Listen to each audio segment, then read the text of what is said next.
हाँ जी, सभी को नमस्कार।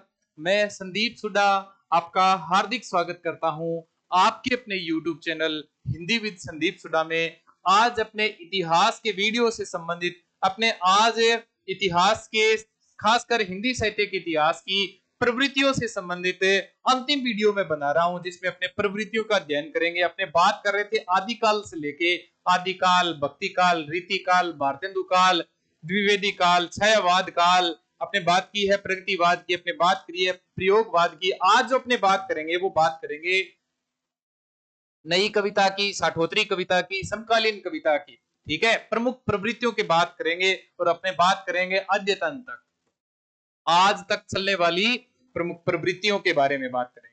जितने भी साथी YouTube पर पहली बार इस वीडियो को देख रहे हैं वो सभी के सभी साथी इस चैनल को सब्सक्राइब कर लेना भाई। इस चैनल को सब्सक्राइब कर लोगे तो आने वाले वीडियो की नोटिफिकेशन है वो आप तक पहुंचती रहेगी। इसके अलावा जितने भी साथी YouTube पर पहली बार देख रहे हैं उनको बता देवे कि अपने पढ़ाई संसार ऑनलाइन ऐप भी है। इस ऐप के माध्यम से भी आप हिंदी से संबंधित जो भी कंटेंट चाहिए वो कंटेंट, कोई भी भर्ती हिंदी से संबंधित, भले ही वो असिस्टेंट प्रोफेसर हो, भले ही वो नेट सेट जेआरएफ हो, भले ही वो सेकंड ग्रेड हो, फर्स्ट ग्रेड हो, एनबीएस हो, पीजीटी हो, भले ही वो केवीएस हो, पूरे भारतवर्ष में कहीं भी हिंदी से संबंधित भर्ती है, हिंदी से संबंधित परीक्षा है, उस परीक्षा से संबंधित आपको वीडियो कंटेंट चाहिए तो इस पढ़ाई संसार ऑनलाइन ऐप पर आपको प्रोवाइड हो जाएगा। तो अपने आज शुरू करते हैं नई कविता काल के बारे में। ये जो नई कविता काल है ये 1953-54 के बाद, 1953 के बाद में 1954 ईस्वी से शुरू हुआ था भैया, जगदीश चंद्र गुप्त की नई कविता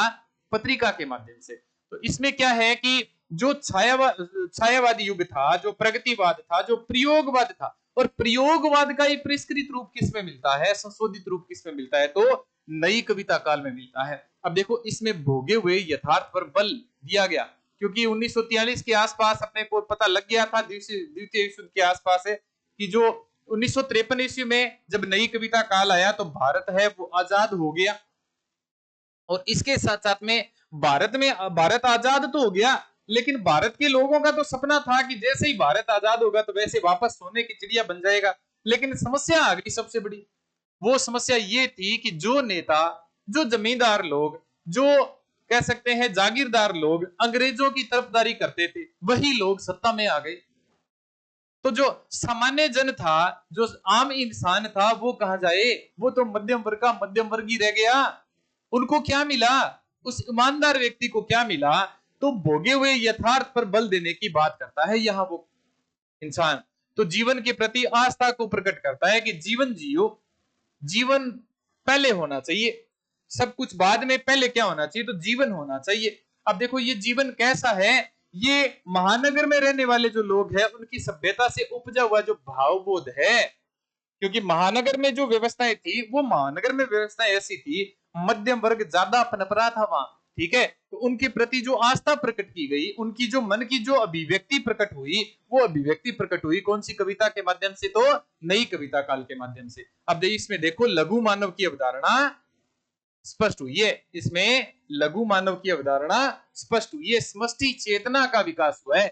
व्यष्टि की जगह कौन सी चेतना, तो समष्टि चेतना। ठीक है, इसमें लघु मानव की अवधारणा है। लघु मानव की अवधारणा विकसित करने वाला कौन है, तो नई कविता काल है। देखो इसमें कथा की व्यापकता, कथा बड़े स्तर पर हुई, सृष्टि की उन्मुक्तता अर्थात सृष्टि में खुलापन आया। क्या आया, तो सृष्टि में खुलापन आया। मुक्तिबोध श्रीखे जो कवि थे, गजानन माधव मुक्तिबोध श्रीखे जो कवि थे, उन्होंने पहली बार हिंदी में फैंटेसी में लिखना शुरू किया। फैंटेसी क्या होती है, कोरी कल्पना, अद्भुत कल्पना होती है, उस कल्पना में लिखने की बात की गई।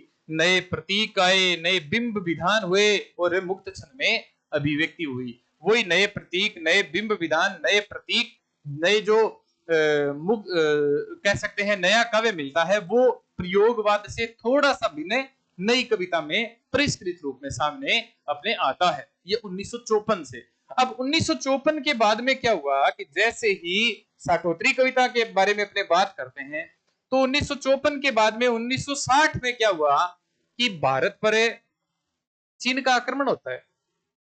अब पहले क्या है कि अपने ऐसे कहते थे कि हिंद चीनी भाई भाई, ठीक है, हिंद चीनी भाई भाई, चीनियों ने धोखा दे दिया। और इतना भयंकर धोखा दिया कि अपने तो समझ में नहीं आया कि क्या करें, अपने तो उनको मित्र मान रहे थे। तो उस जो राजनीतिक विद्रूपता थी उस पर तत्कालीन कवियों ने गहरा व्यंग्य व्यक्त किया। व्यंग्य बहुत जबरदस्त लिखा गया उनके बारे में, ठीक है, कि हिंद चीनी भाई भाई, उस पर व्यंग्य किया गया। तो राजनीति ज्यादा हावी होने लग गई।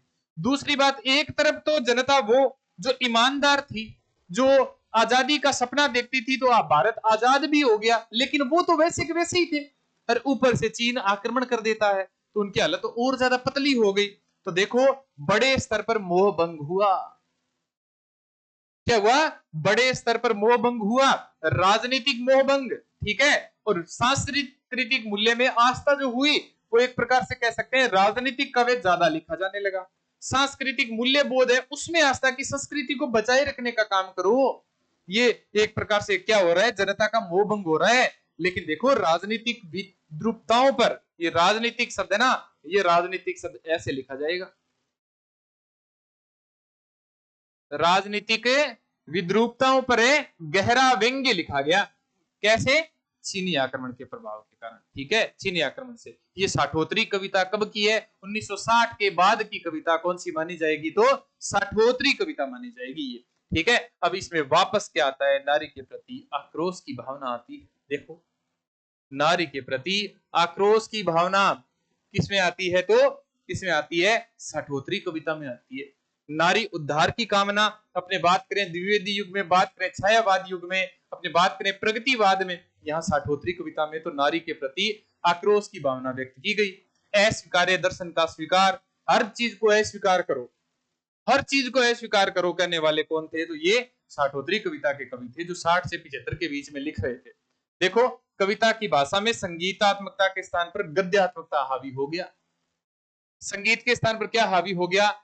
गद्यात्मकता हावी हो गया। बेलागपन और सपाट बयानी पूर्ण शैली हो गई। इंदू जी क्या हुआ, आपको सत्ता मिलते ही भूल गई बाप को, ऐसी सपाट बयानी करने वाले कौन थे? तो ये साठोत्री कविता के कवि थे। तो बेलागपन और सपाट बयानी पूर्ण शैली इसकी कविता की प्रमुख विशेषता है। अब अपने पढ़ते हैं अगली समकालीन कविता। ये 1975 के बाद में इमरजेंसी जो लगी थी, भारत में आपातकाल लागू हुआ था, उसके मोह भंग से जो उपजी जो कविता है वो है समकालीन कविता, जो वर्तमान काल तक चल रही है। इसमें सपाट बयानी नहीं बल्कि आत्मचित्कार की कविता है। सपाट बयानी नहीं है, लेकिन क्या है इसमें? आत्मचित्कार है। स्त्री यहाँ वापस क्या बनती है? देवी बनती है, मां बनती है, सहचरी बनती है, प्राण है, और देवी मूल तौर से शक्ति बनी थी। इसमें आत्मीयता व पारिवारिकता के धरातल पर प्रतिष्ठित, ठीक है, आत्मीयता अर्थात आत्म मंथन, आत्मविश्वास ज्यादा हावी हो गया, पारिवारिकता ज्यादा हावी हो गई इस कविता में, समकालीन कविता में, ठीक है। बाद में जो नई कवित्रियां आगे जो आती है वो किस में लिखती है? तो परिवार के बारे में लिखती है, वो आत्म मंथन के बारे में, खुद के बारे में लिख रही है। वो चिंतन मुक्त भाषा, कोई चिंतन नहीं है उसमें, जैसा मन में आया वैसा लिखो, जैसा मन में आया वैसा ही लिखो।